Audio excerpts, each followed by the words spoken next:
Welcome to বাংলায় বিনিয়োগ YouTube channel. বন্ধুরা, আজকের ভিডিওতে আমরা এমন একটি শেয়ার নিয়ে আলোচনা করব যে শেয়ারটি বর্তমান বাজারে ব্যাপক আলোড়ন সৃষ্টি করেছে। Yes bank limited. কোনো এক সময় শেয়ারটি 2018 সালেই 400 টাকার কাছাকাছি ট্রেড করছিল, কিন্তু কোম্পানিটির কিছু প্রবলেম থাকার জন্য শেয়ারটি কিন্তু কিছুদিন আগেই 12 টাকার কাছাকাছি নেমে আসে। বর্তমানে শেয়ারটি কিন্তু আপ ট্রেন্ডে ছুটছে, এক একটি শেয়ারের দাম 18 টাকার কাছাকাছি।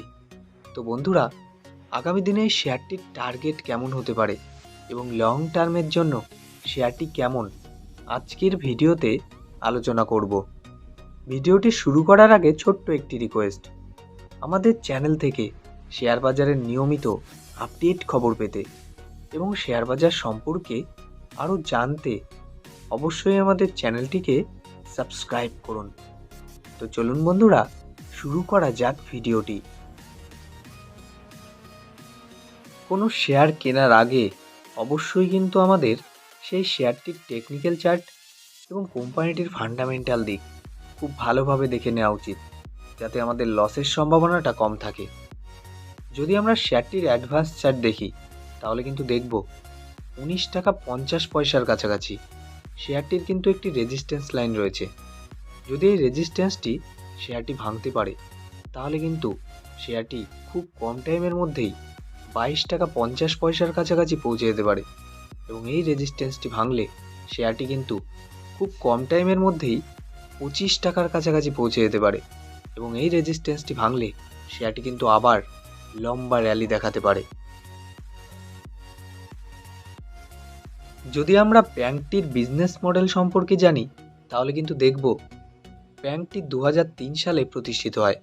Yes bank limited is engaged in providing a wide range of banking and financial service. তো বন্ধুরা, ফোনপে সহ বর্তমানে কিন্তু অনেক ক্ষেত্রেই এই ইয়েস ব্যাংকের ব্যবহার কিন্তু বাড়ছে। তো বন্ধুরা, ইয়েস ব্যাংকের সার্ভিস কিন্তু সারা ভারতবর্ষে ব্যাপকভাবে ছড়িয়ে রয়েছে। যদি আমরা মার্কেট ক্যাপিটাল দেখি, 52,769 কোটি টাকা, যেখানে এক একটি শেয়ারের বর্তমান দাম 18 টাকার কাছাকাছি। 52 উইক্সে এক একটি শেয়ারের সর্বোচ্চ দাম 24 টাকা 80 পয়সা, যেখানে সর্বনিম্ন দাম 14 টাকা 10 পয়সা। স্টক পি কিন্তু 63.1। শেয়ারটির বুক ভ্যালু 13 টাকা 80 পয়সা। তো বন্ধুরা, শেয়ারটির বুক ভ্যালু থেকে কারেন্ট প্রাইস কিন্তু খুব কাছাকাছিই রয়েছে। তো শেয়ারটি কিনে কিন্তু আমরা লস করছি না। কোম্পানিটি কিন্তু ডিভিডেন্ড দেয় না।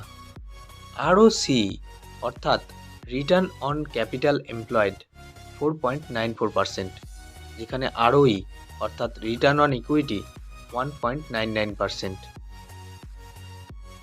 যদি আমরা শেয়ারটির ফেস ভ্যালু দেখি 2 টাকা, অর্থাৎ বন্ধুরা, ফিউচারে কিন্তু এই শেয়ারটি স্প্লিট হয়ে দুটি ভাগে ভাগ হতে পারে।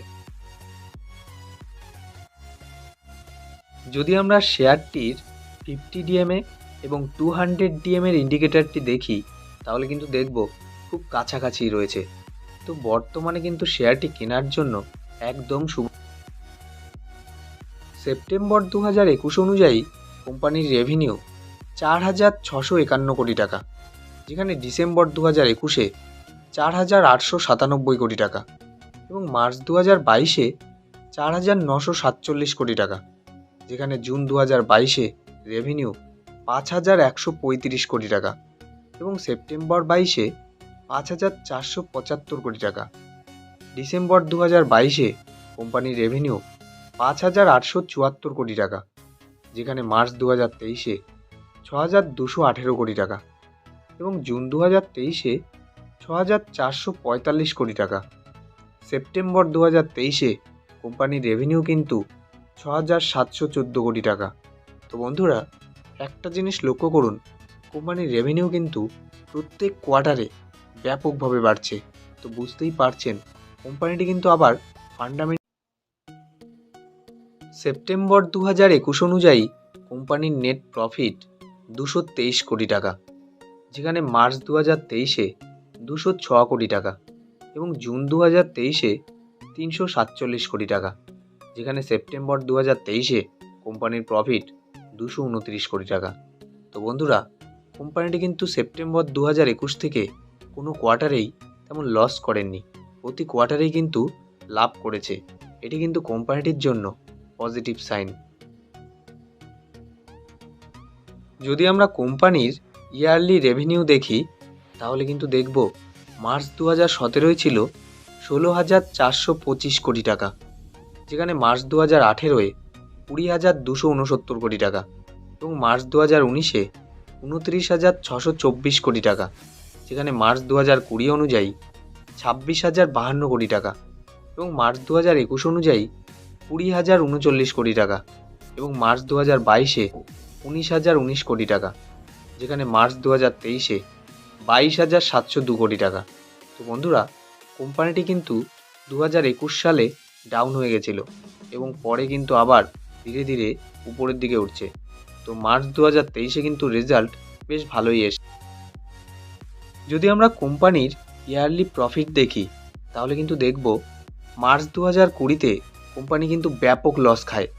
হ্যাঁ বন্ধুরা, মার্চ 2020 অনুযায়ী কোম্পানির লস ছিল 16,433 কোটি টাকা, যেখানে মার্চ 2021-এ কোম্পানির লস কমিয়ে হয় 3,489 কোটি টাকা এবং মার্চ 2022-এ কোম্পানির প্রফিট হয় 1,064 কোটি টাকা, যেখানে মার্চ 2023-এ 736 কোটি টাকা। তো বন্ধুরা, কোম্পানি কিন্তু আবার প্রফিটের দিকেই এগিয়ে চলেছে।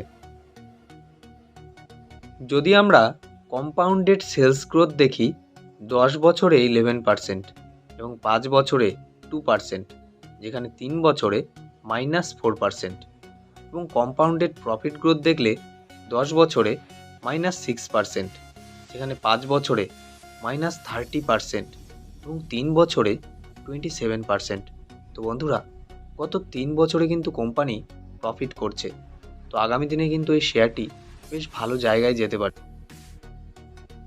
মার্চ 2017 অনুযায়ী কোম্পানির রিজার্ভ ছিল 21,583 কোটি টাকা, যেখানে মার্চ 2018 অনুযায়ী 25,292 কোটি টাকা এবং মার্চ 2019 অনুযায়ী 26,424 কোটি টাকা, যেখানে মার্চ 2020 অনুযায়ী মাত্র 19,185 কোটি টাকা, যেখানে মার্চ 2021-এ 28,127 কোটি টাকা এবং মার্চ 2022-এ 28,688 কোটি টাকা, যেখানে মার্চ 2023-এ 34,019 কোটি টাকা।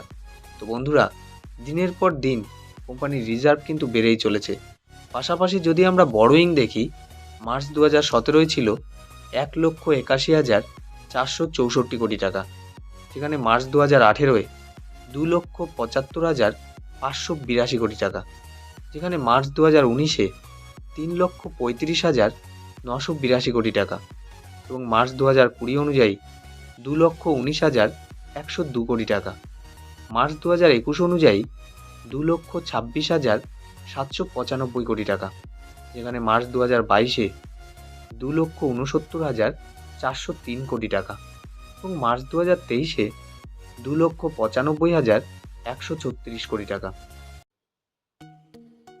চলুন দেখা যাক কোম্পানিটির শেয়ার হোল্ডিং প্যাটার্ন।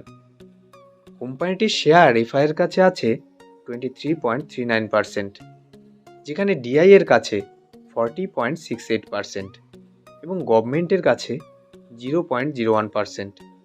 পাবলিকের কাছে কিন্তু এই শেয়ারটি আছে 35.90%। যদি আমরা এফআইয়ের স্টেক লক্ষ্য করি, তাহলে কিন্তু দেখব প্রত্যেক কোয়ার্টারে বেড়েই চলেছে। জুন 2022 অনুযায়ী এফআইয়ের স্টেক ছিল 11.37%, যেখানে সেপ্টেম্বর 2022-এ 12.15% এবং ডিসেম্বর 2022-এ 23.24%, যেখানে মার্চ 2023-এ 23.10% এবং জুন 2023-এ 23.79%, যেখানে সেপ্টেম্বর 2023-এ 23.39%। তো বন্ধুরা, প্রত্যেক কোয়ার্টারে এফআইয়ের স্টেক কিন্তু বেড়েই চলেছে। কোনো কোম্পানিতে যখন এফআইয়ের স্টেক বাড়ে, তখন কিন্তু বুঝতে হবে শেয়ারটির দামও বাড়বে। কিন্তু বন্ধুরা, শেয়ার বাজার মানেই ঝুঁকিপূর্ণ, কিন্তু আপনার পোর্টফোলিওতে যদি এই শেয়ারটি 12 থেকে 15,000 টাকাও বিনিয়োগ করে রাখেন, তাহলে কিন্তু আগামী কয়েক বছরে আপনি হয়ে যেতে পারেন মাল্টিব্যাগার। কারণ বন্ধুরা, ইয়েস ব্যাংক লিমিটেড সব দিক দিয়ে কিন্তু চেষ্টা করছে আবার উঠে দাঁড়ানোর জন্য। তো কোনো কোম্পানি যখন একবার পড়ে যায়, তারপর যদি খুব ভালোভাবে চেষ্টা করে আবার ওঠার চেষ্টা করে, তাহলে কিন্তু খুব শক্তপোক্তভাবেই ওঠে।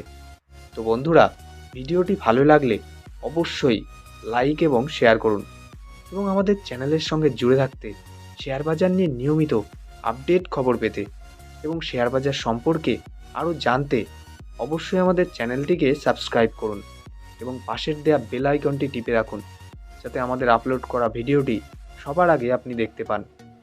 এবং কোনো শেয়ার সম্পর্কে যদি জানতে চান, অবশ্যই কমেন্ট করে জানান। সুস্থ থাকুন, ভালো থাকুন। দেখা হচ্ছে পরবর্তী ভিডিওতে।